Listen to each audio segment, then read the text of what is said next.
Good morning বন্ধুরা, কেমন আছো? আশা করি ভালো আছো। আমরাও খুব ভালো আছি। অনেকদিন পর ভিডিও করছি সকালবেলা। আমার ওই আজকে সকালবেলা 5টার সময় উঠেছি ঘুম থেকে। 5টার সময় উঠে ওই ঘরের জানলাগুলো, জানলা দরজা সব পরিষ্কার করছিলাম। পুরো একদম নোংরা হয়েছিল। আর এই ঘরটা, আমি যে ঘরে বসে আছি, এই ঘরটা এখনও বাকি আছে। এই ঘরটা কালকে রাখবো।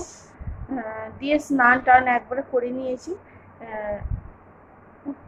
শ্যাম্পু করলাম একটু, পুরো মাথাটা পুরো চেটানি বলে না, চেটানি হয়ে গেছিল। তাও শনিবারে শ্যাম্পু করেছি। শনিবারে শ্যাম্পু করার পরেও সে কালকে ধুলোতে গেছি, আর সেই ধুলো উঠছিল আর পুরো মাথাটা একদম ভর্তি হয়ে গেছে। মানে এসে আজকে শ্যাম্পুটা একটুখানি করলাম। আর রান্না বান্না কমপ্লিট হয়ে গেছে। রান্না তেমন কিছু একটা করিনি, বেগুন ভেজেছি আর করে হচ্ছে ডিমের ঝোল।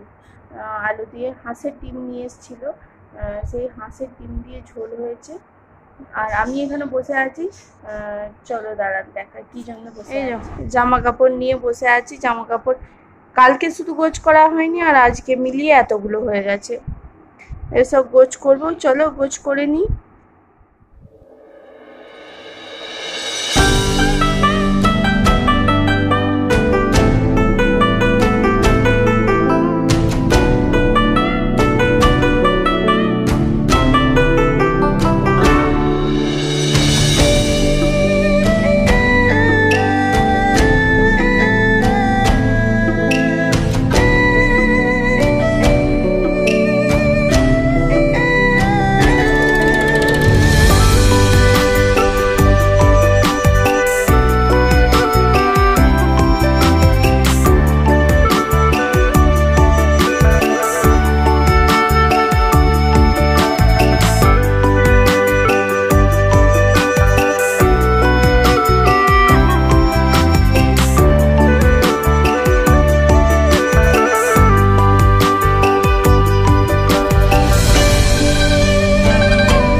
সন্ধ্যাবেলা কথা বলতে, বিকালে বাজার করতে গিয়েছিল।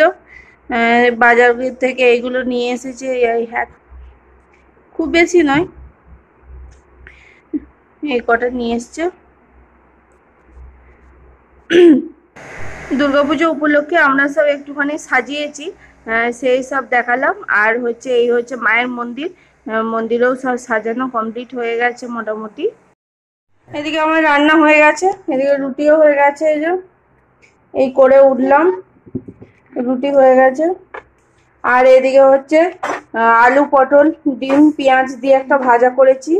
এটা আমার মেয়ের খুব প্রিয়, এটা করলে খুব ভালোভাবে খায়। মেয়ে একটা রুটি খায়, একটা খেতে চায় না। মাংস হলে একটা খায়, ওইটা হলে ও দুটো খেয়ে নেয়, দুটো রুটি খেয়ে নেয়। ওটা খুব ভালোবাসে।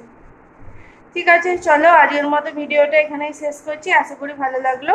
আজকের মতো টাটা। ভালো থাকবেন, সুস্থ থাকবেন, সাবধানে থাকবেন। দেখা হচ্ছে পরের ভিডিওতে। টাটা।